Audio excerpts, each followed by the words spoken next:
बिस्मिल्लाहिर्रहमानिर्रहीम।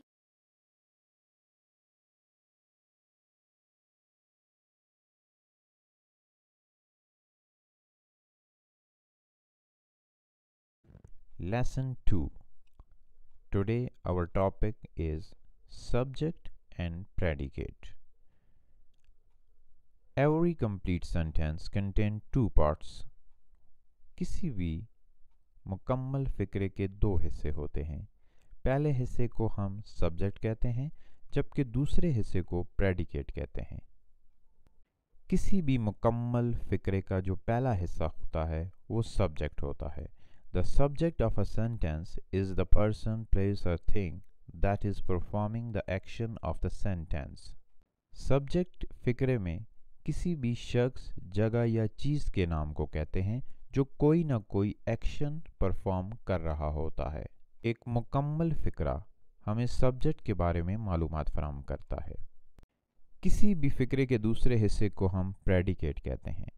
While the predicate tells something about the subject, जबकि predicate हमें सब्जेक्ट के बारे में बता रहा होता है कि वो क्या एक्शन कर रहा है। अगर हम सब्जेक्ट और प्रेडिकेट को आसान तरीके से समझें तो हम ऐसे भी कह सकते हैं वर्ब से पहले जो हिस्सा आता है हम उसे सब्जेक्ट कहते हैं और जबकि वर्ब के बाद के हिस्से को हम प्रेडिकेट कहते हैं जिसमें वर्ब भी शामिल होता है।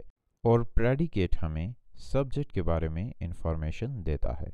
Subject and predicate. सब्जेक्ट और प्रेडिकेट को हम कुछ एग्जाम्पल से समझते हैं। पहली एग्जाम्पल है हमारे पास जुनेद रन्स। यहाँ जुनेद सब्जेक्ट है और रन्स प्रेडिकेट है। इसी तरह सेकंड एग्जाम्पल है Juned and his dog run on the beach every morning. Juned and his dog subject है, run on the beach every morning predicate है।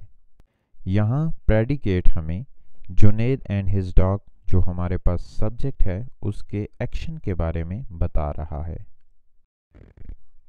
Some other examples to understand subject and predicate.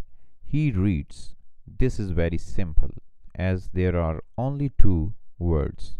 The subject is he, the one who is doing an action, and the predicate is read, that is action. इस फिक्रे में predicate का जो हिस्सा है वो हमें subject के बारे में बता रहा है कि उसने क्या एक्शन किया है। He reads the book. The subject is still he, but the predicate has some extra words. इस फिक्रे में हमारे पास he जो है वो सब्जेक्ट है और reads the book हमारे पास प्रेडिकेट है। यहाँ प्रेडिकेट हमें सब्जेक्ट के बारे में इंफॉर्मेशन दे रहा है कि सब्जेक्ट ने क्या एक्शन किया और किस चीज़ पे एक्शन किया।